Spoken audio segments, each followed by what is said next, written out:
Hello all and welcome to the Modern Teacher. Welcome to Daily Dose of English Vocabulary. So ప్రతి రోజు లాగే ఇవాళ కూడా Hindu news పేపర్లోని 5 ఇంపార్టెంట్ వర్డ్స్కి సినోనిమ్స్ అండ్ యాంటనిమ్స్ చూద్దాం. అయితే ఇవాళ వీడియోలో నేను ఇంకో కొత్త సెగ్మెంట్ యాడ్ చేశాను. సో ఇవాళ వీడియో నుంచి మనం కొన్ని డేస్ పాటు ఇంపార్టెంట్ వన్ వర్డ్ సబ్స్టిట్యూషన్స్ చూద్దాం which appeared in previous year staff selection commission CGL and CHSL papers. But before that, if you're new to the channel and if you haven't subscribed, please do subscribe the channel, and at the same time నేను English వొకాబులరీతో పాటు remaining GK టాపిక్స్కి కూడా కొన్ని videos చేస్తున్నాను and show the same love that you are showing for this content. So without any adieu let us start our video. The first word is battered. Battered అంటే కొట్టడం అని అర్థం. So what are the synonyms? Pounded, lashed, whipped, mauled, slammed. So pounded, lashed, whipped, mauled or slammed ఇవన్నీ కూడా battered అనే పదానికి synonyms. Battered అంటే కొట్టడం. Second word is indicts. Indicts అంటే నేరారోపణలు. So accuses, blame, incriminate, criticise. So ఇది ఏ కంటెక్స్లో వచ్చిందంటే the former prime minister of Bangladesh Sheikh Hasina.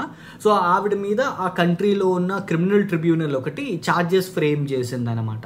So she was involved in so many charges అని చెప్పి ఆవిడ మీద ఒక క్రిమినల్ ఛార్జ్ షీట్ ఓపెన్ చేసింది. సో ఇండిక్స్ అంటే నేరారోపణలు. So what are the synonyms? Accuses, blame, incriminate or criticize. And what are the antonyms for this? Exonerate, acquits, vindicates. So మనకి కన్విక్టల్ and acquittal అని ఉంటాయి. మనకి ఇది కోర్ట్ టెర్మినాలజీలో కూడా ఎక్కువ యూజ్ చేస్తాం. కన్విక్ట్ అంటే ఎవరైనా ఒక పర్సన్కి శిక్ష పడింది అనుకోండి, అప్పుడు దాన్ని మనం కన్విక్ట్ అంటాం, కన్విక్టల్. ఆర్ ఎవరికైనా శిక్ష తీసేశారు అనుకోండి, వాళ్ళ మీద ఉన్న శిక్ష తీసేస్తే అప్పుడు మనం దాన్ని ఎక్విట్ అని అంటాం. ఓకే, దోషి, నిర్దోషి అనమాట. So third word is impediment. Impediment అంటే అడ్డంకులు. ఇంపెడిమెంట్ అంటే అడ్డంకులు. What are the synonyms? Obstacles, hurdles, hindrance, deterrent. So hindrance అనే వర్డ్ మనం ప్రీవియస్గా కూడా చూసాం. ఇంపెడెంట్ అంటే అడ్డంకులు. మనకి హర్డిల్స్ ఉంటాయి చూసారా, అథ్లెట్స్ మన ఒలింపిక్స్లో కానీ లేకపోతే ఏషియన్ అథ్లెటిక్ కాంపిటీషన్స్లో మనకి చూస్తాం. సో ట్రాక్ అండ్ ఫీల్డ్ దాంట్లో మనకి హర్డిల్స్ ఉంటాయి. సో 100 meters హర్డిల్ రేస్ ఉంటుంది. హర్డిల్ అంటే ఏంటి? మధ్యలో ఒక అడ్డంకు ఉంటుంది, రైట్, ఒక చిన్న బ్యారికేడ్లా ఉంటుంది అండ్ అథ్లెట్ దాన్ని క్రాస్ చేస్తూ వెళ్ళాలి. So obstacle, hurdle, hindrance, deterrent. And what are the antonyms for this? Incentive, impetus, stimulus. Incentive, impetus, stimulus. Fourth word is abetting. Abetting అంటే ఆనుకుని ఉండడం. ఆనుకుని ఉండడం. Adjacent. So the building is adjacent to ours.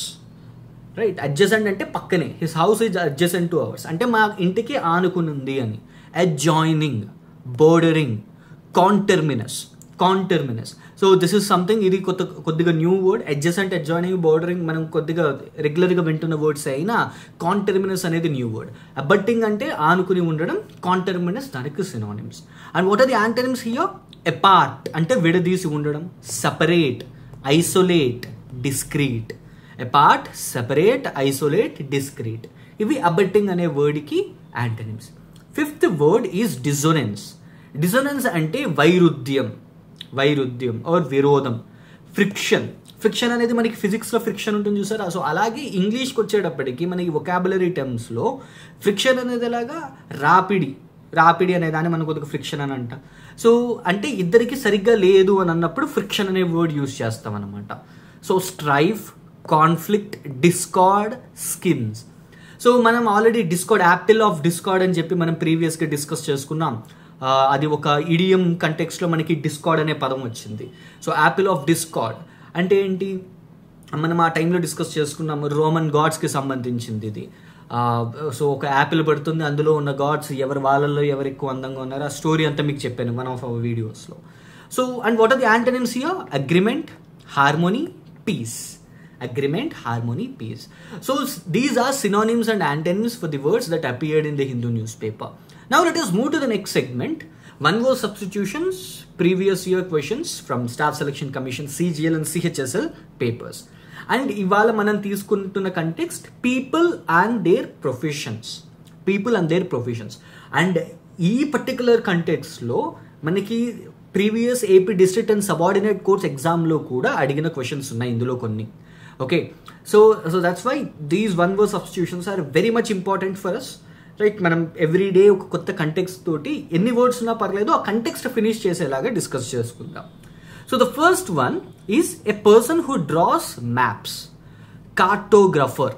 Study of మ్యాప్స్ని cartography అని అంటారు. And the one who draws these maps వాళ్ళని cartographer అని అంటారు.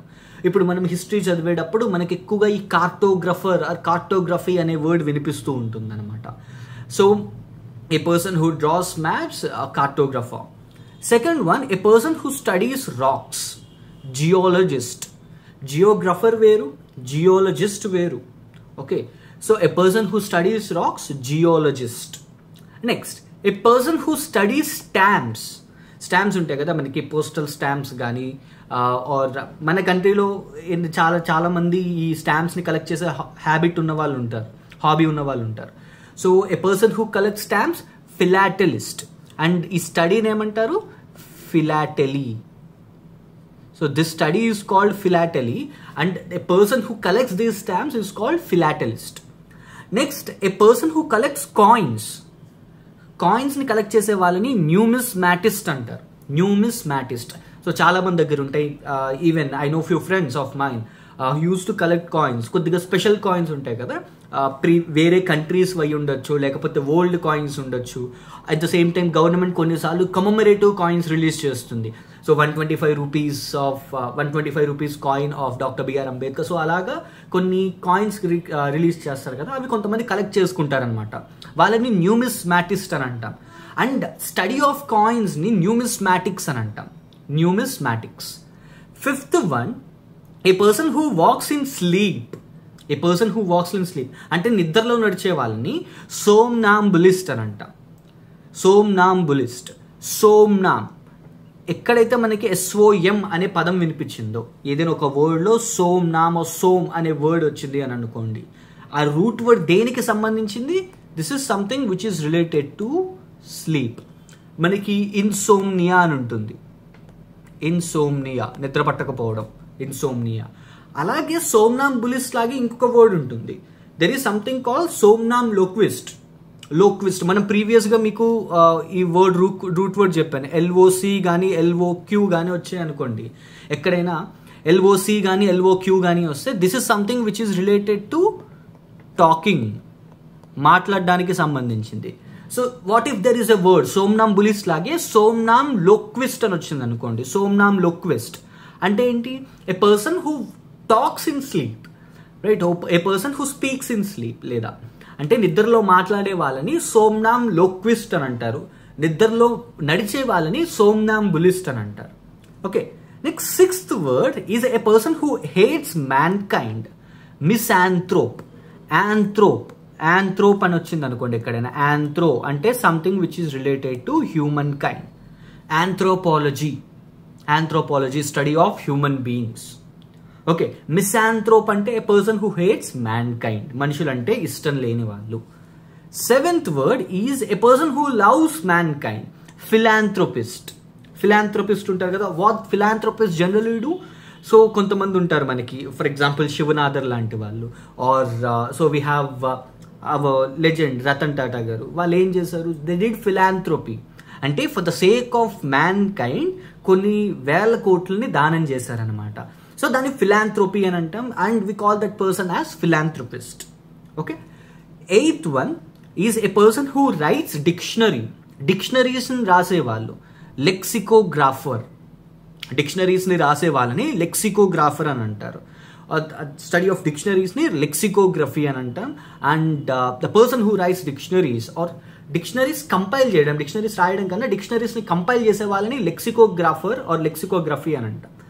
Next ninth one is a person who knows many languages. పాలీగ్లాట్. A person who knows many languages, పాలీగ్లాట్ అని అంటాం.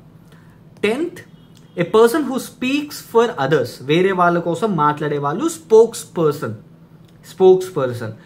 Let's say ఇప్పుడు మనకి ఆపరేషన్ సింధూర్ జరిగింది. So we have colonel Qureshi and she is the official spokesperson. And at the same time ఆవిడ మిలిటరీని represent చేస్తున్న ఆవిడ. And at the same time so we have our official spokesperson from foreign ministry, right. Foreign secretary మాట్లాడారు. So in this way they are the official spokespersons for our country. మన country గురించి మాట్లాడుతున్న వాళ్ళు అనమాట. So on behalf of all of us, on behalf of government వాళ్ళు మాట్లాడుతున్నారు కాబట్టి they are the spokespersons. 11th word is a person who use both hands equally. రెండు హ్యాండ్స్ని ఈక్వల్గా యూజ్ చేసే వాళ్ళని ambidextrous అని అంటారు. రైట్, ambidextrous అంటారు. A person who can use both hands equally. Right, for example మీకు సవ్యసాచి అని చెప్పి ఒక సినిమా ఉంటుంది, I think Naga Chaitanya hero అందులో. సో అందులో మనకి ఏం కనిపిస్తుంది, hero can use both hands, right, రెండు చేతుల్ని యూజ్ చేయగలరు అనమాట. ఇక్కడ 2 words గుర్తుపెట్టుకోవాలి. యాంబీ, యాంబీ అంటే టూ, యాంబీ అంటే టూ. సో డెక్స్టర్ అంటే హ్యాండ్స్ అని అర్థం, డెక్స్టర్ అంటే హ్యాండ్స్. సో యాంబీ అంటే టూ, డెక్స్టర్ అంటే hands. So a person who can use both hands equally and skilfully వాళ్ళని ambidextrous అని అంటాం. Okay, next a person who opposes war. ఎవరైతే వార్ని అపోజ్ చేస్తూ ఉంటారో వాళ్ళని పాసిఫిస్ట్ అని అంటాం, పాసిఫిస్ట్. అండ్ ఈ పాసిఫై అంటే కూల్ చేయడం అనమాట, కామ్ చేయడం. అండ్ ఈ పాసిఫై అనే పదం నుంచే మనకి ఒక ఓషన్ పేరు కూడా వచ్చింది, పెసిఫిక్ ఓషన్. Okay, Pacific. ఇక్కడ మీకు ఒక ఇంట్రెస్టింగ్ థింగ్ చెప్తాను. పెసిఫిక్ ఓషన్ని, పెసిఫిక్ అంటే మీనింగ్ ఏమొస్తుంది అంటే calm and cool. Okay, calm ocean అని చెప్పని అర్థం పెసిఫిక్కి. But this is the most violent ocean in the world. మొత్తం ప్రపంచంలో ఉన్న ఈ 5 ఓషన్స్లో the most violent one is this Pacific ocean. ఎందుకు? బికాజ్ ఆల్మోస్ట్ వరల్డ్లో ఉన్న 90% ఆఫ్ ది యాక్టివ్ వాల్కెనోస్ అన్నీ కూడా పెసిఫిక్ ఓషన్లో ఉన్నాయి. There is a thing called ring of fire, Pacific ring of fire అని చెప్పని ఉంటుంది, విచ్ ఎన్సర్కిల్స్ ఎంటైర్ పెసిఫిక్ ఓషన్. అక్కడ మనకు అన్ని యాక్టివ్ వాల్కెనోస్ అన్ని కనిపిస్తాయి. అండ్ ఎర్త్క్వేక్ యాక్టివిటీస్ అన్ని కూడా పెసిఫిక్ ఓషన్లోనే అవుతాయి. కానీ దాని మీనింగ్ ఏంటి? దాని మీనింగ్ కామ్ అని అర్థం. Okay, so a person who opposes war, pacifist. 13th, a person who believes God is everything. దేవుడే అన్ని అని నమ్మే వాళ్ళని పాన్థీస్ట్ అని అంటారు. థీస్ట్, పాన్థీస్ట్. థీస్ట్ THE అని ఎక్కడైనా ఒక వర్డ్లో కనిపించింది అనుకోండి, నాట్ రెగ్యులర్గా THE అని ఎక్కడైనా కనిపించినా, THEO అని కనిపించినా, this is something which is related to God, దేవుడికి సంబంధించింది. థియిస్ట్. పాన్థీస్ట్. పాన్ అంటే ఏంటి? పాన్ అంటే టోటల్ ఆర్ కంప్లీట్ లేదా హోల్. సో ఈ మీనింగ్ వస్తుంది అనమాట, total, whole or complete. So pantheist అంటే గాడ్ ఈజ్ ఎవ్రీథింగ్ అని నమ్మేవాళ్ళు. So we have pan India movies. Pandemic అంటే ఏంటి? సో హోల్, మొత్తం ఎంటైర్గా అని అర్థం.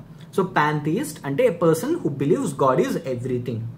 దాని తర్వాత మనకి 2 types ఉంటాయి, ఇంకా 2 words ఉంటాయి. We have a word called theist, right, we have a word called theist ఉంటుంది. అలాగే మనకి నాస్తికుడికి కూడా ఒక వర్డ్ ఉంటుంది అనమాట.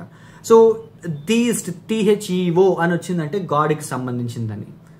నెక్స్ట్, ఈ person who talks too much, ఎక్కువగా మాట్లాడేవాళ్ళు. ఇది మనం ప్రీవియస్గా కూడా డిస్కస్ చేసుకున్నాం. గ్యారులస్ అంటే person who talks too much, chatty, talkative, ఇవన్నీ కూడా గ్యారులస్ అనే వర్డ్స్కి సినానిమ్స్ అవుతాయి. So a person who talks too much. 5th one, a person who is new to a job, novice. A person who is new to his job వాళ్ళని novice అని అంటారు అనమాట.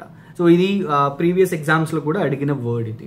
So these are some one word substitutions which asked in previous year staff selection commission paper. Now let's move to the next segment, idioms and phrases, previous year questions of staff selection commission CGL and CHSL. ఇవాళ నేను తీసుకుంటున్న context decide or secret. Now the first one is let the cat out of the bag. Let the cat out of the bag అంటే ఏంటి? Reveal a secret. అంటే సంచిలో ఉన్న పిల్లిని బయటికి తీ అంటే ఏంటి? ఇన్ జనరల్గా లోపల ఏదో దాచుకుని ఉన్నావు నువ్వు, దాన్ని బయటికి చెప్పు అని అర్థం. సో రివీల్ ఎ సీక్రెట్ అనే మీనింగ్ వచ్చే ఇడియం ఇది. సెకండ్ ఈ స్పిల్ ది బీన్స్. ఇది కూడా సేమ్. స్పిల్ ది బీన్స్ అంటే ఏంటి? To reveal the secret. Spill the beans అన్నా to reveal the secret. Next behind close doors. Behind close doors అంటే ఇన్ ప్రైవేట్. ఇది ఎక్కువగా మనకి కార్పొరేట్స్లో వింటూ ఉంటాం. బిహైండ్ ద క్లోజ్ డోర్ అంటే in private. 4th skeleton in the closet. Skeleton in the closet అంటే hidden shame. Skeleton in the closet ఇక్కడ మన బాడీ గురించి చెప్తున్నారు అనమాట. ఇప్పుడు క్లాజెట్ ఏంటి? స్కెలిటన్కి మన బాడీ. క్లాజెట్ అంటే అల్మారా లాంటిది. స్కెలిటన్ ఇన్ ది క్లాజెట్ అంటే ఏంటి? Hidden with shame. సో సిగ్గుతో తలదుంచుకుని ఉండడం అనమాట. So hidden in shame. 5th one is smoke and mirrors. Smoke and mirrors అంటే డిసెప్టివ్ ఎక్స్ప్లెనేషన్. సో దీన్ని స్మోక్ అండ్ మిర్రర్స్ అని అంటారు. So these are some idioms and phrases which were asked in previous staff selection commission CGL and CHSL level. So ఇవాళ వీడియోలో మనం కొన్ని synonyms and antonyms చూసాం, అలాగే వన్ వర్డ్ సబ్స్టిట్యూషన్స్ డిస్కస్ చేసుకున్నాం, అండ్ అలాగే కొన్ని idioms and phrases కూడా డిస్కస్ చేసుకున్నాం. So if you found this video informative, please do share this video with your fellow aspirants and subscribe to the channel The Modern Teacher. Signing off, your modern teacher.